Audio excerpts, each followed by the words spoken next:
São Sabas, mártir.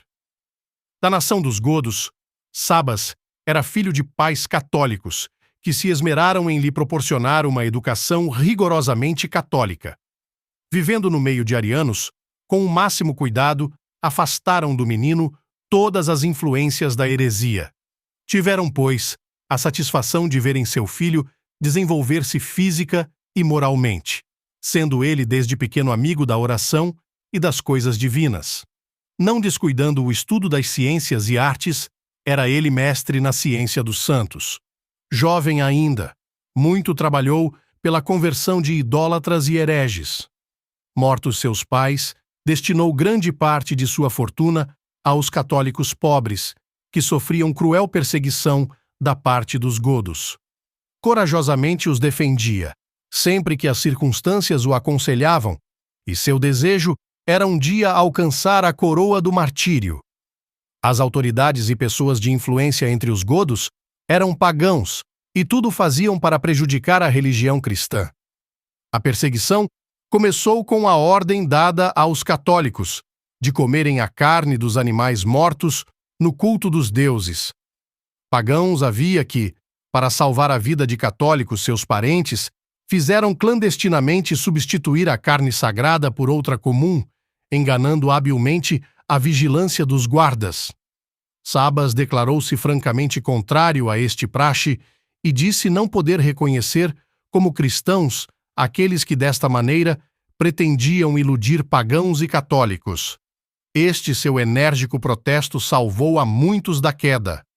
Outros, porém, achando que era excessivo seu rigor, fizeram-lhe guerra e obrigaram-no a sair daquela localidade, mas para chamá-lo novamente pouco tempo depois, quando irrompeu uma perseguição mais rude ainda contra o catolicismo. Um emissário do governo apareceu no lugar onde estava Sabas, para descobrir os cristãos. Fora então combinado entre os habitantes de declarar, sob juramento, que ali não existia católicos nenhum. Sabas se opôs a esta iniquidade e declarou àqueles que estavam prontos para prestar o juramento: quanto a mim, ninguém jure, pois sou cristão. O emissário, sabendo do incidente, citou a Sabas perante sua presença e intimou-o a fazer declarações sobre sua fortuna. Sabendo então que Sabas era pobre, que nada possuía além da roupa do corpo, o magistrado tratou-o com desprezo e demitiu-o. Pela Páscoa de 372, a perseguição recrudesceu. Sabas cuidava de festejar do melhor modo possível a Páscoa. Para este fim, pretendia procurar o sacerdote Gutica, que residia em lugar distante. No meio do caminho, porém, devido a um aviso do céu, resolveu voltar e celebrar a Páscoa com o sacerdote Sansala. 3 dias depois da festa, um bando chefiado por Atarido, filho de um príncipe daquela região, assaltou a casa do sacerdote, apoderou-se da pessoa desse e de Sabas e levaram a ambos, maltratando-os de maneira bárbara. Os ferimentos, porém, infligidos a Sabas, não deixaram o menor vestígio, o que grande admiração causou aos perseguidores. Atarido, porém, em vez de reconhecer proteção divina que Sabas visivelmente experimentava, redobrou sua crueldade. Mandou que a este e a Sansala fosse servida carne dos altares pagãos. Ambos se negaram a tomá-la e Sabas disse: esta carne é impura e profana. Como impuro e profano é aquele que nola mandou.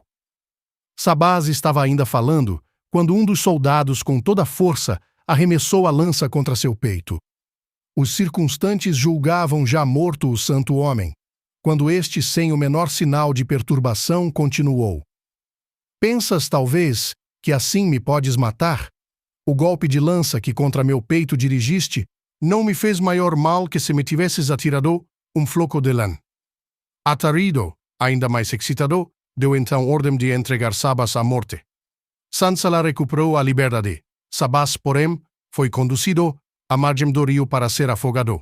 Longe de sentir tristeza, manifestou a maior satisfação por ter sido achado digno de morrer pela fé.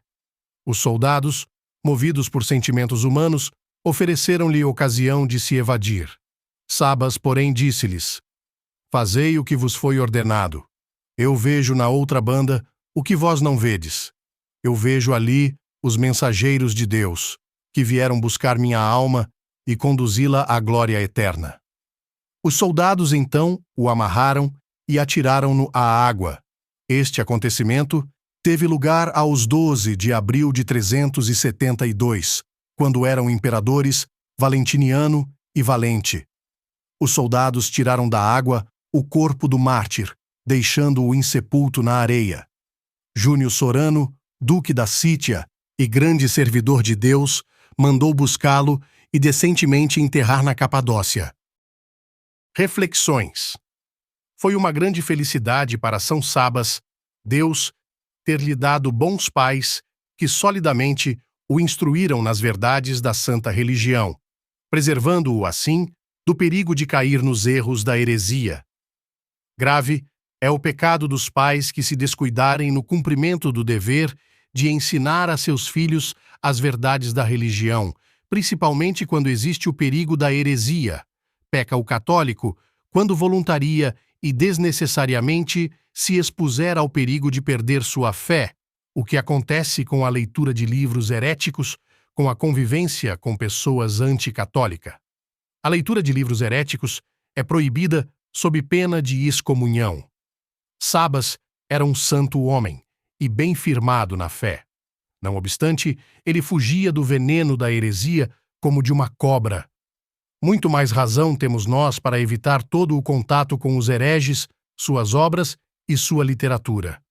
Dado que nos livros dos hereges se encontrem coisas bonitas sobre a piedade e a sabedoria divina, certo é que neles não falta o veneno mortífero, escreve São Leão. Este santo Papa queimou publicamente os livros dos maniqueus e convidou aos bispos para que fizessem o mesmo. O fato de não mais existirem obras escritas daqueles hereges prova com que exatidão foi executada a ordem do Santo Padre, que os hereges protestem contra esta justa repulsa nossa. A nossa intolerância é mais que justificada. A mesma e maior intolerância praticam eles a tudo quanto é católico. Os próprios gentios de Roma proibiam a publicação e divulgação de obras ímpias e irreligiosas.